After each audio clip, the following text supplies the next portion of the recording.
Alright, so to start off here, we're going to put together our cold air intake. I already pieced together everything I could inside before I came out here to put it on the car.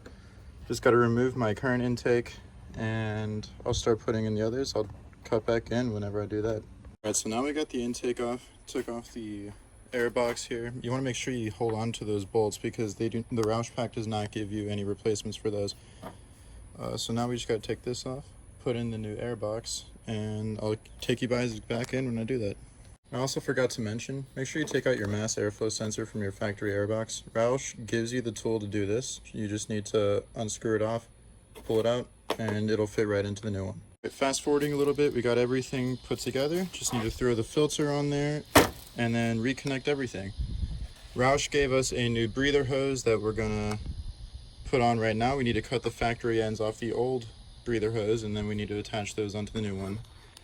Once I get that done, I'll put everything back together and take you in for a startup. Alright, so this took a while, but we got the ends off of the factory breather hose and we put them on the one that came with Roush. It's a simple task. It's just kind of hard to cut through the hose itself. It's just the texture of it. You need like a really sharp knife to be able to cut through that. But we eventually got it off and now we just got to put this on the car and we're all done. Alright, so I just finished putting everything together. Got the hose on, everything's tightened. Just put the weather strip on around the edges. Roush did pre-cut it, so it is the perfect length. They advised you start with one end, well, with both ends, I mean. And then you just kind of push it all the way through to make sure it's even.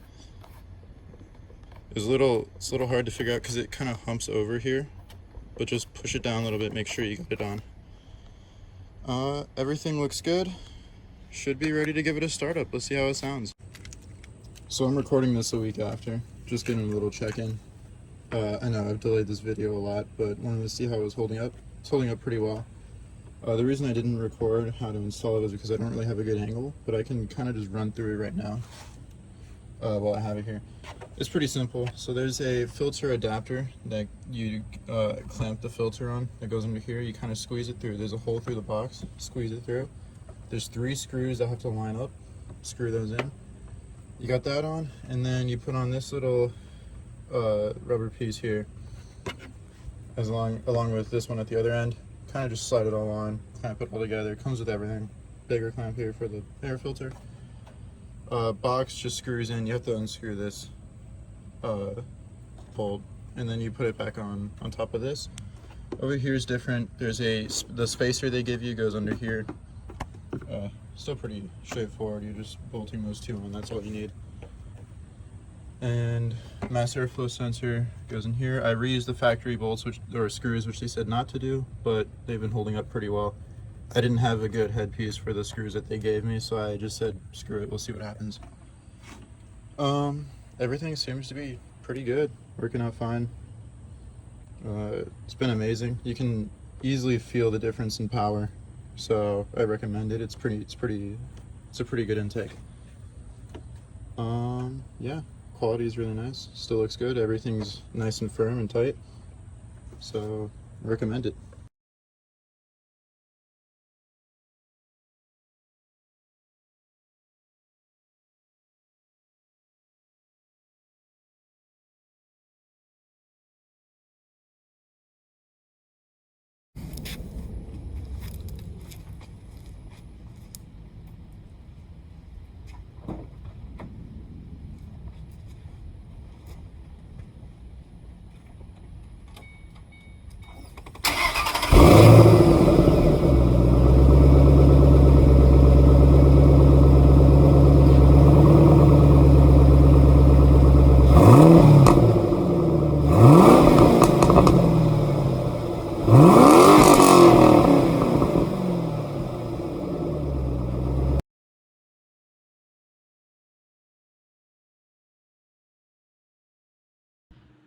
Alright, so getting the catback exhaust on is pretty simple. I'd recommend not doing it with jacks and stuff, but I mean, you can make it work. Our jacks go up 22 inches, I believe, which was probably just barely enough. I'd say if you wanted to do this, get a jack that goes that high or higher.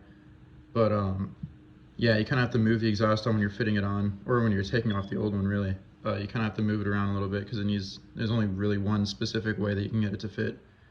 But yeah, so we start off, put the jacks on the car. If you're looking for the jacking point on your S197 Mustang GT, it says in the owner's guide where it is, but if you don't want to do that and you just want to listen to this video, it is in front of the rear wheels. You will see a little dent in the frame. Not really a dent, but it's like a circular cutout. That's where you put the jack. So you can see here in the video, it's literally like a couple inches in front of the wheel. You'll see it when you go underneath. It's pretty out there. So put the jacks under, jack it up. We really need to get it as tall as we can possibly get it. I didn't think we would in the beginning here. Later on we raised it because turns out you do. But jack it up. There are 2 clamps you need to unbolt to get the old exhaust off. One directly in the middle, which you can see in the video here, and then another one in the back that connects your tailpipe to the midpipe. So unbolt that, and you got to slide out the old exhaust. Once you get you have to get the midpipe out first. Once you get that out, take out the tailpipe with the mufflers. That part comes out pretty easily. Just slide all that out, make sure everything's unbolted. The new ones, you're gonna slide in the midpipe first. Or no, sorry, we slid in the tailpipe first. Put it up on the hangers, that way we can make it fit.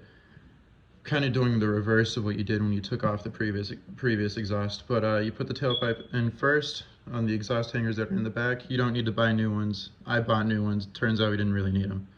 So slide those guys on. You're gonna reuse your factory clamps. Put one of those at the end of that. Now take your midpipe, and when you're holding it, you can see like it's shaped weirdly because it's got to go over your rear axle, over your sway bars, over pretty much everything that's in the back there.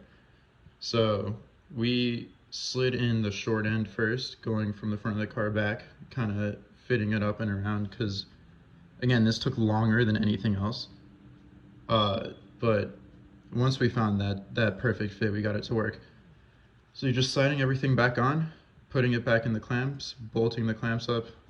We kind of just made them as tight as we could. We only have tiny socket wrenches. We don't have like a state-of-the-art torque wrench or anything. But yeah, so kind of torque those back on. Quick note: one of the tailpipes, at least for my exhaust that came in, is a little bit shorter than the other. I think because the right one fit pretty well. Roush logo was just barely visible. I liked it like that. The left one was receding into the bumper, so we kind of had to move everything around, try and get it to fit, which we ended up doing. It's not perfectly even, but that's the best we could do. Yeah, and you'll see it coming up here. Thank you.